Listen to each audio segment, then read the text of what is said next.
नमस्कार दोस्तों, आज मैं आप लोगों को भगवान शिव के 12 ज्योतिर्लिंग का कथा बताऊंगा। शिव पुराण के अनुसार भगवान शिव लोक कल्याण के लिए लिंग के रूप में वास करते हैं और भगवान शिव के 12 विग्रह को द्वादश ज्योतिर्लिंग कहा जाता है। भारतवर्ष में ये 12 ज्योतिर्लिंग अलग अलग स्थानों पे है। इनमें से सर्वप्रथम श्री सोमनाथ जी को स्मरण किया जाता है। सावन की माह में ज्योतिर्लिंग के दर्शन और पूजन के लिए बड़ी संख्या में श्रद्धालु उभरते हैं।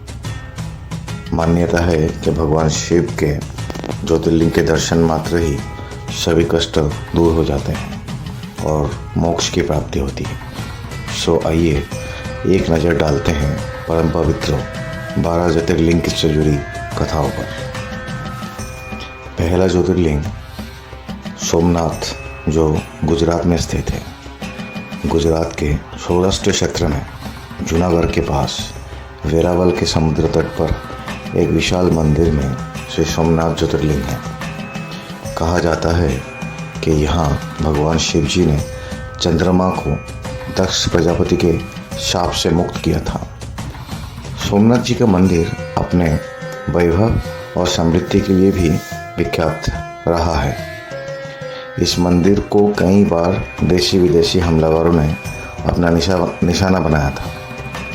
श्री सोमनाथ ज्योतिर्लिंग के बारे में जो कथा कहा जाता है वो कुछ इस प्रकार है कि ब्रह्मा के पुत्र दक्ष प्रजापति अपने 27 कन्याओं का विवाह चंद्रमा से एक ही साथ कर दिया था, परंतु चंद्रदेव को पसंद थी सिर्फ रोहिणी। रोहिणी को अन्य बहनों को चंद्रदेव की ओर से अनदेखी किया जाने से बाकी बहनें दुखी रहती थी। जब दक्ष प्रजापति तक ये बात पहुंची तो उन्होंने चंद्रदेव को सभी से समान व्यवहार करने के लिए समझाया, लेकिन जब चंद्रदेव पर कोई असर नहीं पड़ा तो दक्ष ने चंद्रदेव को क्षय रोग से ग्रस्त हो जाने के शाप दे दिया। इससे चंद्र का शरीर निरंतर घटने लगा। संसार में चांदनी फैलाने का उनका काम रुक गया। सभी जीव कष्ट उठाने लगे और दया की पुकार करने लगे। चंद्रदेव ने सभी देवताओं को, महर्षि आदि अपने मदद के लिए पुकारा, परंतु कोई उपाय नहीं मिला। इससे असहाय देवता चंद्र को लेकर ब्रह्मा जी के शरण में पहुंचे। ब्रह्मा जी ने चंद्रमा को अन्य देवताओं को साथ प्रभास क्षेत्र में सरस्वती के समुद्र से मिलन स्थल पर जाकर मृत्युंजय भगवान शिव की आराधना करने के लिए कहा। इस पर चंद्रमा ने प्रभास क्षेत्र में देवताओं के साथ जाकर 6 महीने तक 10 करोड़ महामृत्युंजय मंत्र का जाप किया। चंद्रदेव की आराधना से प्रसन्न होकर भगवान शिव और माता पार्वती वहाँ प्रकट हुए और चंद्रदेव को अमरता का वरदान दिया। दक्ष के शाप के असर उन्होंने ये वरदान देकर कम किया कि महीने के 15 दिन चंद्रदेव के शरीर को थोड़ा थोड़ा क्षय घटेगा और इन्हीं 15 दिन को कृष्ण पक्ष कहा जाएगा। बाद की 15 तिथियों में रोज चंद्रदेव को शरीर थोड़ा थोड़ा बढ़ते हुए 15वें दिन पूरा हो जाएगा। इन 15 दिन को शुक्ल पक्ष कहा जाएगा। इस वरदान से चंद्रदेव का संकट टल गया और वो फिर से समूचे जगत पर चांदनी बरसाने लगे। इस दौरान चंद्रदेव और अन्य देवताओं ने भगवान शिव से और माता पार्वती समेत वहाँ वास करने की प्रार्थना की, जिससे भगवान शिव ने स्वीकार किया और वही वास करने लगे। तो ये था सोमनाथ की कथा। मल्लिकार्जुन ज्योतिर्लिंग कर्नाटक के कृष्णा जिले में मल्लिकार्जुन ज्योतिर्लिंग के रूप में महादेव शिव का महादेवी सहित वास है। यह ज्योतिर्लिंग कृष्णा नदी के तट पर श्री शैल पर्वत पर है। धर्मग्रंथ में कहा गया है कि श्री शैल के दर्शन मात्र ही सभी कष्ट दूर हो जाते हैं। इस ज्योतिर्लिंग की स्थापना से जुड़ी कथा इस प्रकार है कि भगवान शिव के दोनों पुत्र श्री गणेश और स्वामी कार्तिकेय को इस बात पर विवाद हो गया कि पहले किसका विवाह होगा।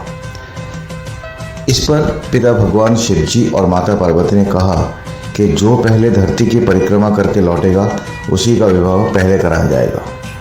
इस पर फुर्तीली कार्तिकेय तुरंत परिक्रमा के लिए निकल गए और क्योंकि श्री गणेश शरीर से मोटे हैं इसलिए वो उस फुर्ती से नहीं निकल पाए और इसके लिए उन्होंने नया उपाय ढूंढ निकाला। शास्त्र के अनुसार माता पिता की पूजा धरती की ही परिक्रमा मानी जाती है और उसका भी वही फल मिलेगा जो कि पूरी धरती की परिक्रमा से मिलेगा। इस उपाय को ध्यान आते ही श्री गणेश जी ने माता पार्वती और पिता शंकर के आसन पर बिठाकर उनके पूजा शुरू कर दी। इससे प्रसन्न होकर भगवान शिव शंकर ने उनकी शादी विश्वरूप प्रजापति के 2 कन्याओं रिद्धि और सिद्धि से करा दी। इधर जब तक स्वामी कार्तिकेय धरती की परिक्रमा करके माता पिता के पास पहुँचे तब तक श्री गणेश जी का क्षेम और लाभ नामक 2 पुत्रों के पिता भी बन चुके थे। इस पर कार्तिकेय माता पिता के पैर छूने के बाद रूठकर क्रोंच पर्वत पर चले गए। माता पिता के बाद माता पिता ने जैसे कि शिव जी और पार्वती जी ने उनको मनाने के लिए मल्लिका और अर्जुन के रूप में वहाँ गए, तो वहाँ पे ऐसे ही कार्तिकेय को पता चला तो वो वहाँ से भागकर 3 योजन पर चले गए। क्रोंच पर्वत के निवासियों के कल्याण हेतु भगवान शिव शंकर और माता पार्वती वहाँ ज्योतिर्लिंग के रूप में बस गए, जिसको मल्लिकार्जुन ज्योतिर्लिंग के नाम पे जाना जाता है। तीसरा ज्योतिर्लिंग श्री महाकालेश्वर ज्योतिर्लिंग जो मध्य प्रदेश के उज्जैन में है। श्री महाकालेश्वर के स्थान भगवान शिव के ज्योतिर्लिंग में से तीसरा है। ये उज्जैन नगर में स्थित है। उज्जैन की शिप्रा नदी से कुछ दूरी पर स्थित मंदिर में ज्योतिर्लिंग विद्यमान है। इस ज्योतिर्लिंग की स्थापना से जुड़ी कथा इस प्रकार है कि उज्जैन में चंद्रसेन नामक शिव भक्त राजा था। शिकर नामक एक 5 वर्ष के बालक एक बार राजा को शिवलिंग की पूजा करते हुए देखा तो घर में आते समय वो एक पत्थर का टुकड़ा घर ले आया और उसी को शिवलिंग मानकर उसकी पूजा करने लगा। यह देखकर उस बालक की माता ने पत्थर उठाकर घर से बाहर फेंक दिया और बालक को घर के अंदर ले जाने लगा तो बालक चीख पुकार करने लगा और भगवान शिव शंकर को मदद के लिए बुलाने लगा और वहीं पे बेहोश हो गया। इस पर भगवान शिव से रहा नहीं गया और वो जब बालक होश में आया तो उसने देखा कि सामने सोने के दरवाजे वाला विशाल मंदिर है। उसके अंदर उपस्थित ज्योतिर्लिंग रोशनी की अद्भुत छटा बिखर रहे हैं।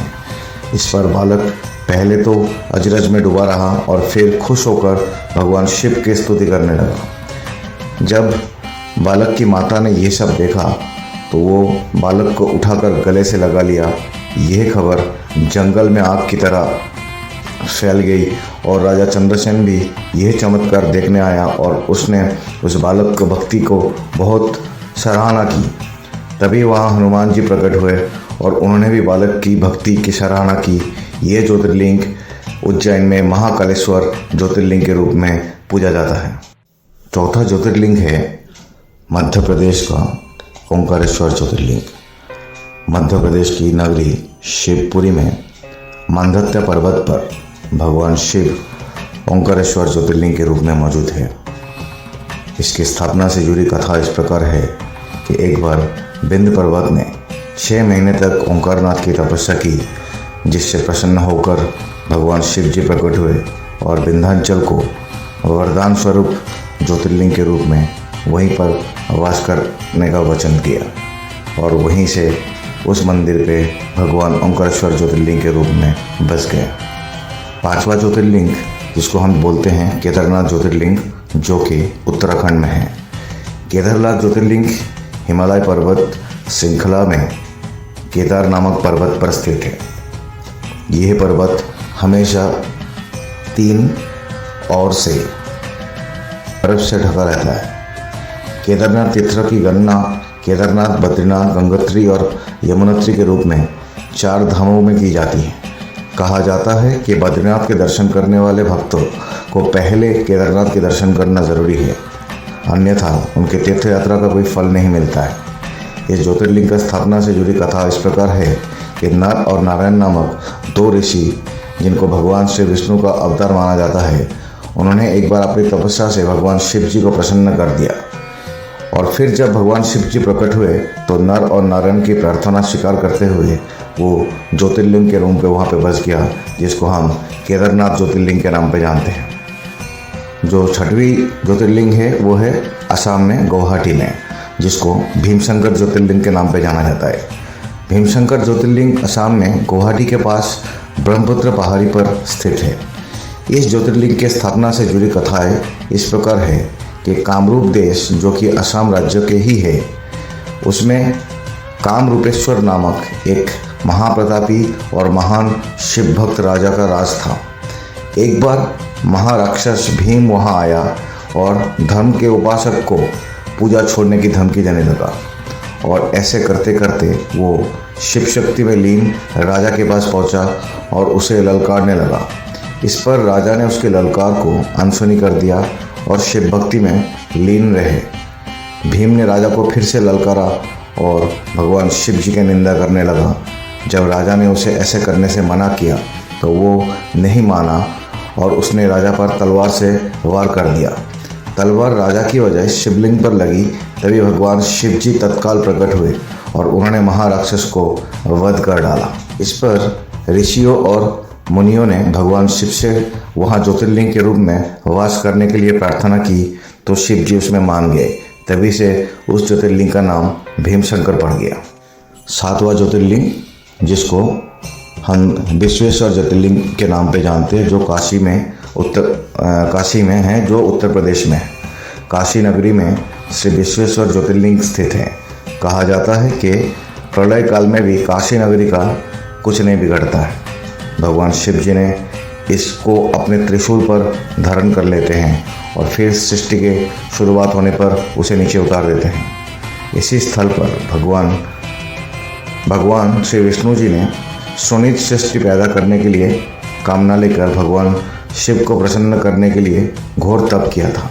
इस दौरान भगवान श्री विष्णु ने सोने पर उनकी नाभि से कमल पर बैठे ब्रह्मा जी ने जन्म लिया, जिन्होंने सारे संसार की रचना की थी। कहा जाता है कि यहाँ प्राण त्याग करने वाले के कान में भगवान शिव जी तारक मंत्र का उपदेश देते हैं, जिससे वो प्राणी मोक्ष को प्राप्त हो जाता है। काशी में ये ज्योतिर्लिंग विश्वनाथ मंदिर के नाम पे प्रतिष्ठापित है। 8वां, महाराष्ट्र के नासिक में त्र्यंबकेश्वर ज्योतिर्लिंग। महाराष्ट्र के नासिक में त्र्यंबकेश्वर ज्योतिर्लिंग स्थित है। यहाँ एक नहीं 3 छोटे छोटे लिंग हैं, जिन्हें ब्रह्मा, विष्णु और महेश, इन तीनों देवों का प्रतीक कहा जाता है। इसी कारण इस ज्योतिर्लिंग को त्र्यंबकेश्वर कहा जाता है। कहा जाता है कि गौतम ऋषि और गोदावरी के प्रार्थना से भगवान शिव ने यहाँ ज्योतिर्लिंग के रूप में वास करने की कृपा की और त्र्यंबकेश्वर के नाम पे विश्व विख्यात हो गए। 9वां ज्योतिर्लिंग जो है वो है बद्रीनाथ ज्योतिर्लिंग, जो झारखंड में है। झारखंड के देवघर में स्थित है श्री बद्रीनाथ ज्योतिर्लिंग। कहा जाता है कि एक बार राक्षसों ने, राजा रावण ने कैलाश पर्वत जाकर भगवान शिव जी की तपस्या की और अपने 9 सिर काटकर बारी बारी शिवलिंग पर चढ़ा दिया। जब ये अपना 10वां सिर काटने लगा तो भगवान शिव जी प्रकट हुए और रावण से वरदान मांगने को कहा। इस पर रावण ने ज्योतिर्लिंग के रूप में भगवान शिव जी से चलकर लंका में रहने के लिए अनुरोध किया तो भगवान शिव जी ने कहा कि यदि ज्योतिर्लिंग मार्ग में भूमि पर रख दिया गया तो वो वहीं रह जाएगा। रावण ज्योतिर्लिंग लेकर चल दिए। चलते चलते उसे लघुशंका लगी तो वो एक राहगीर को शिवलिंग थमाकर लघुशंका के लिए चला गया।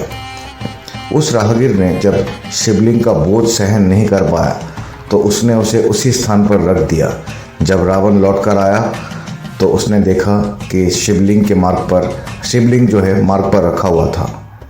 उसने उसे उठाने की भरपूर कोशिश की, लेकिन वो नहीं उठा।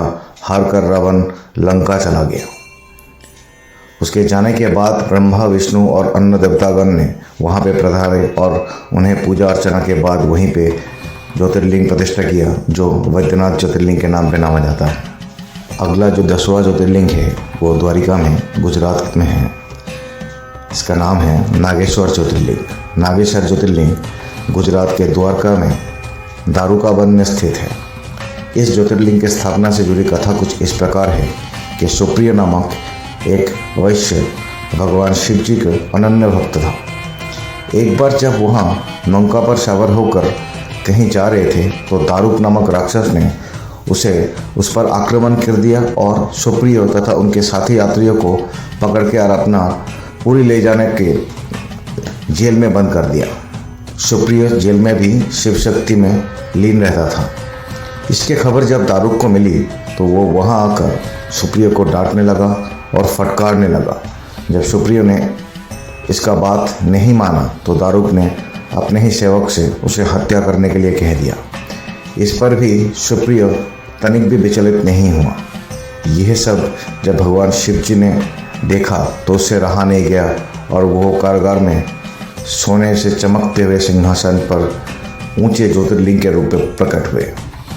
उन्होंने सुप्रिय को अपना पाशुपत नामक अचूक अस्त्र भी दिया और दर्शन देकर अंतर्धान हो गए। सुप्रिय ने इस अस्त्र से राक्षस को बद कर दिया और शिवधाम चले गए।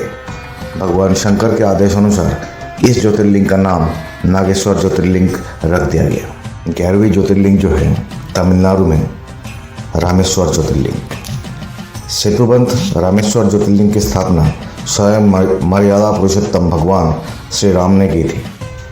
श्री राम जब लंका पर चढ़ाई करने के लिए समुद्र तट पर पहुँचे तो वहाँ पानी पीने लगे। तभी आकाशवाणी सुनाई दी कि मेरे पूजा के बगैर जल पी रहे हो। इस वाणी को सुनकर भगवान श्री राम ने तट की रेत से ही वही लिंग मूर्ति बनाई और शिव जी की आराधना करने लगे। तभी भगवान शिव जी प्रसन्न होकर वहाँ प्रकट हुए तो श्री राम जी ने रावण पर विजय का आशीर्वाद मांगा, जो शिव जी ने सहर्षि दे दिया। श्री राम जी ने संसार के ऊपर के लिए भगवान शंकर जी से ज्योतिर्लिंग के रूप में सदैव वहाँ वास करने के लिए वचन भी ले लिया। इस प्रकार यहाँ पे रामेश्वर ज्योतिर्लिंग की स्थापना हुई। 12वीं ज्योतिर्लिंग जो है वो महाराष्ट्र में औरंगाबाद में है, जिसे धुस्मेश्वर ज्योतिर्लिंग के नाम पर जाना जाता है।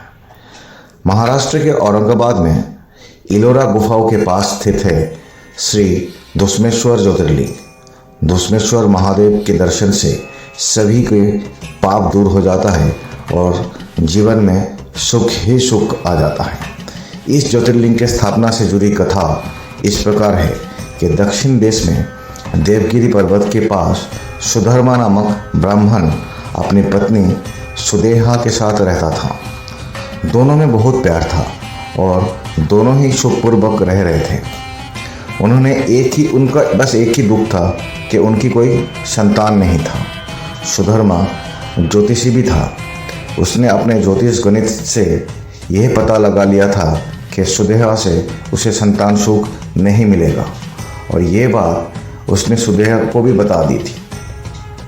ऐसे में सुदेहा ने अपने बहन धुस्मा से दूसरा विवाह करने का प्रस्ताव अपने पति के समक्ष रखा तो पहले सुधर्मा ने मना कर दिया, लेकिन बाद में वो सुदेहा के जिद के आगे मान ही गया। धुस्मा भी अच्छे संस्कार वाली थी और वो नित्य 101 पार्थिव शिवलिंग बनाकर उनका विधिवत पूजन रोज करने लगे। भगवान शिव जी की कृपा से कुछ ही दिनों पे धुस्मा गर्भवती हो गई और उसे पुत्र की प्राप्ति हुई। पूरा परिवार खुश रहने लगा, लेकिन कुछ दिनों बाद सुदेहा को अपने बांझपन पर खलने लगा और उसे सौतिया दाव सताने लगे। जैसे जैसे धुस्मा के पुत्र बड़ा होता गया वैसे वैसे सुदेहा के जलन भी बढ़ती गई। धुस्मा के पुत्र जवान हो गया और उसका विवाह भी हो गया। सुदेहा अब स्वयं ही असुरक्षित मानने लगी अपने आप को। वो सोचती रही कि धुस्मा के पुत्र और उसकी पत्नी उसकी सारी संपत्ति हड़प लेंगे। एक दिन जब रात में दुश्मा के पुत्र अपने पत्नी के साथ सो रहा था, तभी सुदेहा ने उसे मार डाला और उसका शव उसी तालाब पे ले जाकर डाल दिया जिसमें धुस्मा रोज पार्थिव शिवलिंग को प्रवाहित करती थी। सुबह धुस्मा की बहू ने अपने पति को गायब पाया और बिस्तर पर खून देखा तो वो रोने लगी, लेकिन धुस्मा अपने नित्य कार्य में लगी रही और उसने 101 पार्थिव शिवलिंग बनाकर उनकी पूजा की और उन्हें तालाब पे छोड़ने के लिए ले गई। तालाब में शिवलिंग को प्रवाहित करने के बाद जब वो घर लौटने लगी तो उसने देखा कि तालाब में से उसका पुत्र जीवित होकर बाहर निकल आया। ये सारी घटना को धुस्मा ने भगवान शिव की ही लीला मानी। इस पर प्रसन्न होकर भगवान शिव प्रकट हुए और उन्हें धुस्मा से वर मांगने के लिए कहा। धुस्मा ने कहा कि भगवान, आप यही इसी स्थान पर सदा के लिए वास करें, आपसे ऐसा वरदान मांगती हूँ। तभी ऐसा ही होगा कहकर भगवान शिव जी यहाँ पे ज्योतिर्लिंग के रूप में बस गए, जिसको यहाँ पे 12वें ज्योतिर्लिंग के नाम पे धुस्मेश्वर के नाम पे बस गए। इसी ज्योतिर्लिंग को यहाँ पे धुस्मेश्वर ज्योतिर्लिंग के नाम पे जाना जाता है। तो दोस्तों, ये रहा शिव जी के 12 ज्योतिर्लिंग से जुड़े कथाएं।